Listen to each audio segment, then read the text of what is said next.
Result, ERCOT, the state's power grid operator, has issued a weather watch as they expect record-breaking demand Wednesday of next week, but officials assure us that the grid will hold up.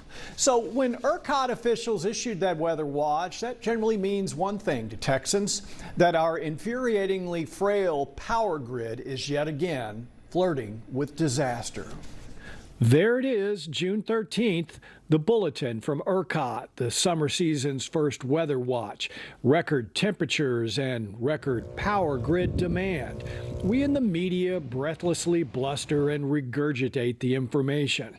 But then a few sentences down the bulletin, ERCOT tells us grid conditions are actually normal in a weather watch and that no action is needed.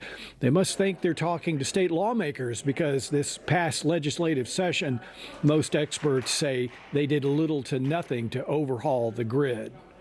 So maybe it is up to us, the citizens of Texas, to try to help avoid another grid meltdown. There are things that we can do inside of our own homes to make a big difference. Come inside. This graphic from TXU Energy shows us where the energy hotspots are in our homes, things we want to use less of during the late afternoon hours. Obviously, number 1 and 2, the AC and central heating unit. Number 3, the water heater. 4, all the lights we lazily leave on. Next is the fridge, then our TV monitors and speakers. The dryer uses much more energy than the washer does, and then there are the ceiling fans.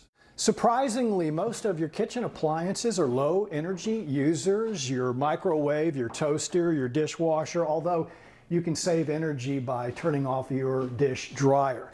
Your refrigerator, experts recommend that you keep your refrigeration temperature between 38 and 35 and your freezer at 5 degrees.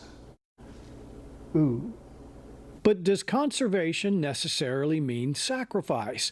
Let's ask energy consultant and conservation advocate Doug Lewin. Sometimes people come to me on Twitter and they're like, you want everybody to shut off their AC during the summer. No, no, no, no, no.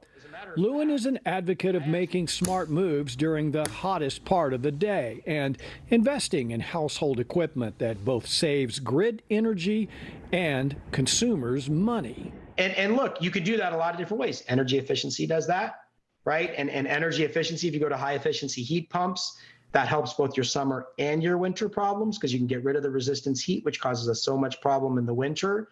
You can do it with smart thermostat, demand response programs. You could look at pool pumps. Nobody should be running their pool pump at 5 or 6, 7 o'clock this evening. You pool pump people, I love me some Doug Lewin. So energy saving tips everywhere online. Please check it out. Again, no one's asking you to make a big sacrifice. Just do something, anything. Alex and Charles, it's pretty simple to just adjust the thermostat a few degrees in the heat of the day, from 4 to 7 o'clock at night, and you can supercool your house around noon or early in the afternoon and then make the adjustment, and your temperature really is not going to drop that much during those hot hours in the late afternoon. That's good to know because I'm not setting my thermostat at 81 degrees. You're not going to see that at my house. Yeah, That's just not happening. I mean, you thought about this. You went through these tips. How realistic is it? How many of these tips do you actually follow at home? Be real, Brett. You know what? My deal is I go around the house all the time and turning off lights that my other members of the household so callously just leave on. Because you never leave them on. Camera. Sounds just like my husband. I didn't leave it on. You did. Thanks for the tour of your house, Brett. Thanks for the tips. We appreciate it. Yeah, I like your kitchen. You got a good kitchen.